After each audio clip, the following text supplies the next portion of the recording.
అంటే రోజువారీగా మనం ఎలాంటి నీళ్ళు తీసుకోవాలి సార్? నది నీళ్ళు తీసుకోవాలా. మీకు అందరూ హైదరాబాద్లో మంజీరా వాటర్ వస్తే మంజీరా వాటర్ వారానికి ఒకసారి వచ్చిన 50 లీటర్లు పెట్టుకుని ఆ నీళ్ళు తాగండి, పోనీ వేడి చేసుకొని తాగండి. దాంట్లో బ్లీచింగ్ కలపకుండా ఉండేటప్పుడు బెటర్. ఎందుకంటే బ్లీచింగ్ క్లోరినేషన్ చేసినప్పుడు పొట్టలో ఉండే మంచి బ్యాక్టీరియా అంతా డ్యామేజ్ అవుతుంది. ప్లస్ ఈ నీళ్లు ఆర్ఓ చేస్తే, దాన్ని రివర్స్ ఆస్మోసిస్ చేస్తే దాంట్లో మినరల్స్ అన్ని వెళ్ళిపోతాయి, మంచి చెడ్డ బ్యాక్టీరియా మినరల్స్ అన్ని పోతాయి. అప్పుడు ఆ వాటర్ అసిడిక్ అవుతుంది, మన బాడీ ఆల్కలైన్ గా ఉంటుంది. సో ఆల్కలైన్ గా ఉండే బాడీలోకి అసిడిక్ గా ఉండే వాటర్ పోస్తే మన బాడీలో ఉండే మినరల్స్ ని లాక్కుంటుంది. మన బాడీ ఏ మినరల్ ఉంది? కాల్షియం ఉంది. జాయింట్లు ఎక్కడ చూసినా కాల్షియం, అవన్నీ డిప్లీట్ అయ్యి ఈ ఆరో నీళ్లు తాగితే వచ్చే గ్యాస్ట్రిక్ సమస్యలే కాకుండా కీళ్ళ సమస్యలు, జాయింట్ సమస్యలు కూడా వస్తూ ఉంటాయి. ఆ నీళ్లు మారిస్తే 1 నెల 2 నెలల్లో చాలా మందికి మార్పులు వచ్చింది. So Manjira water best. మాకు రాయలసీమలో బోర్ వేస్తే ఎక్కువ సాల్ట్స్ ఉన్నాయి, 1000 పైన ఉంది. మనం 400 కంటే తక్కువ ఉండే నీళ్లు తాగాలి. సో రాయలసీమలో అదే ప్రాబ్లం ఉంది. ఎక్కడ చూసినా భూగర్భ జలాలు సిటీల్లో అయితే కెమికల్స్ పొల్యూట్ అవుతాయి.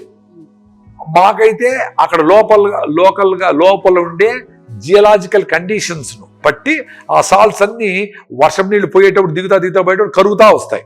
సో వాటి కూడా ఎక్కువ సాల్ట్ ఉంటుంది.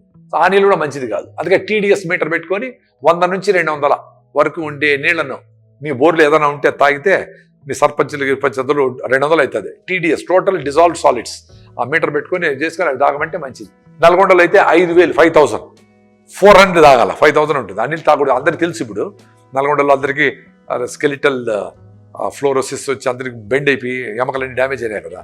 సో అవన్నీ చూసుకోవాలి జాగ్రత్తగా. సో అన్ని డ్యామేజే, వాటరు, ఎయిరు, ఫుడ్ అన్ని పొల్యూషనే. దేవుని పూజిస్తాం, స్వామి మాకు ఆరోగ్యం బాగుంది. ఎట్లా చేస్తాడు దేవుడు? నువ్వు పొల్యూట్ చేసి గాలిని నదుల్ని దేవుడు ఎట్లా హెల్ప్ చేస్తాడు? అది కూడా మహిళలు పూజ చేస్తారు, మా హస్బెండ్ ఆరోగ్యం బాగుంటారని.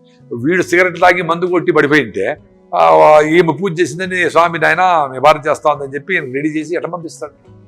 సో మీరు KBR పార్క్ చుట్టూ పరిగెత్తితే, మీరు సీజనల్ ఫ్రూట్స్ తింటే, మీరు జొన్న రొట్టెలు తింటే, మీరు అర్లీగా తిని హ్యాపీగా నేచర్ దగ్గరుండి ఆ సన్సెట్ని 5 నిమిషాలు చూసి ఆ చిన్నపిల్లలతో ఆడుకొని, మీ కుక్కకో ఆ చీమలకో అంత బెల్లమో చక్కెర చీమలు కూడా ఇద్దిలే, బెల్లమే వేయండి చీమలు కూడా, నేను చక్కెరకి ఆగింది. సో చేస్తే మీరు హ్యాపీగా ఉంటారు. హ్యాపీగా ఉంటప్పుడు ఏ పని చేసినా హ్యాపీగా ఉంటారు. ఇప్పుడు ఇప్పుడు హైదరాబాద్కి వచ్చినా మీ అందరితో మాట్లాడుతూ ఉంటాను. నేనేం డబ్బులు ఎక్స్పెక్ట్ చేయను, నాకు హ్యాపీ. మీరు మాట్లాడితే 10 మందికి ఇది పోతే ఈ ట్రూత్ ఉందిరా, చేసి చూద్దాము 10 రోజులు, రాగిజావ తాగుదాము, అసిడిటీ ఉంటే రాగిజావతో అసిడిటీ పోతుందా, ట్రై చేద్దాం, ఏదో చెప్తాను కదా అని చేస్తారేమో ఆశతో చెప్తాం. మళ్ళీ చేస్తా ఉండరు లేదా, ఎన్ని వ్యూస్ వచ్చాయి, నాకు ఓన్ యూట్యూబ్ ఛానల్ లేదు, ఎన్ని వచ్చాయి, ఏమి నాకు సంబంధమే లేదు, చెప్పేస్తా అయిపోయింది అంతే. ఎందుకంటే నాకు పోయింది, చాలా మందికి పోయింది, మీకు పోతుందేమో చూద్దాం.